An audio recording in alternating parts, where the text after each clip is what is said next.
उत्तरकाशी में एक निर्माणाधीन सुरंग में फंसे हुए 41 श्रमिकों को बचाने के लिए जारी रेस्क्यू ऑपरेशन का आज 9वां दिन है। 41 जिंदगियों को बचाने के लिए रेस्क्यू ऑपरेशन वॉरफुट पर शुरू हो चुका है। दिवाली वाले दिन हुए दिल दहला देने वाले हादसे के बाद करीब 1.5 हफ्ते से 41 मजदूर उत्तरकाशी के सिलक्यारा टनल में ही फंसे हैं। इनको बाहर निकालने में अभी तक कोई ठोस कामयाबी हाथ नहीं लगी है, लेकिन अब कयास लगाए जा रहे हैं कि शायद जल्द ही खुशखबरी सुनने के लिए मिल सकती है।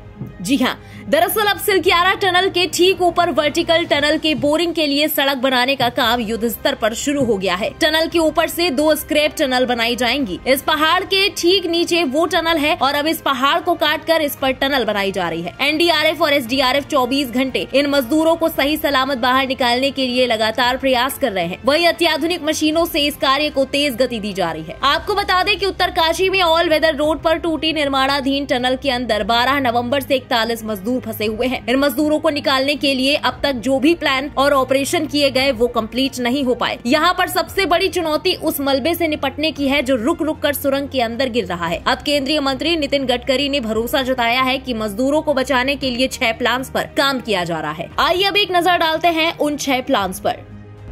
प्लान नंबर 1, 900 mm का पाइप ड्रिल करना, फिर सुरंग के आकार का रास्ता बनाना और सुरंग की छत को मजबूत करना। प्लान नंबर 2, पहाड़ की चोटी से ड्रिलिंग और मलबे के पीछे रास्ता तैयार करना। प्लान नंबर 3, सुरंग के दाईं ओर से ड्रिलिंग, सुरंग के ऊपर से नीचे की ओर ड्रिलिंग और मलबे के पीछे नया रास्ता बनाना। वही प्लान नंबर 4 है सुरंग की बाईं ओर से सीधी ड्रिलिंग कर मलबे के पीछे एक और रास्ता बनाना। प्लान नंबर 5, एंट्री पॉइंट से खुदाई में तेजी लाना और 450 मीटर के इलाके पर ध्यान केंद्रित रखना। प्लान नंबर 6, मलबे चट्टानों के बीच आपूर्ति लाइन, माइक्रो ड्रोन कैमरों की मदद और पहाड़ की चोटी से आपूर्ति लाइन डालना।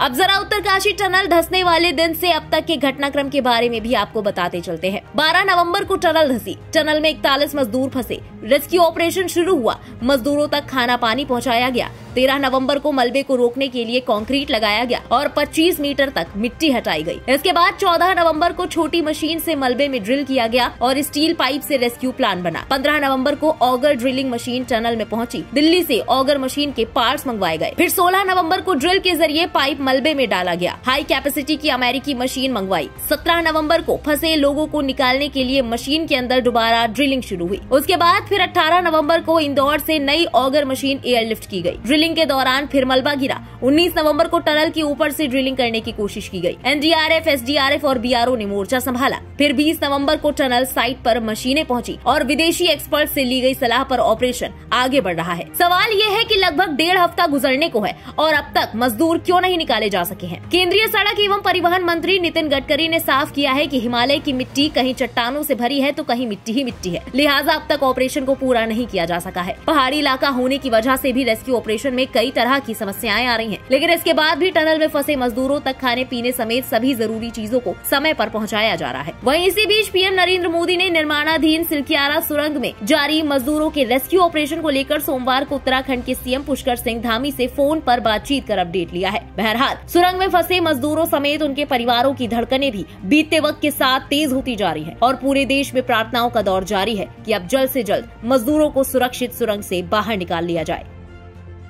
फिलहाल इस खबर में अभी के लिए बस इतना ही। टनल हादसे से जुड़ी तमाम लेटेस्ट अपडेट्स और देश दुनिया की बाकी खबरों के लिए सब्सक्राइब करें इंडिया पब्लिक खबर के YouTube चैनल को और बेल आइकन दबाना बिल्कुल न भूलें।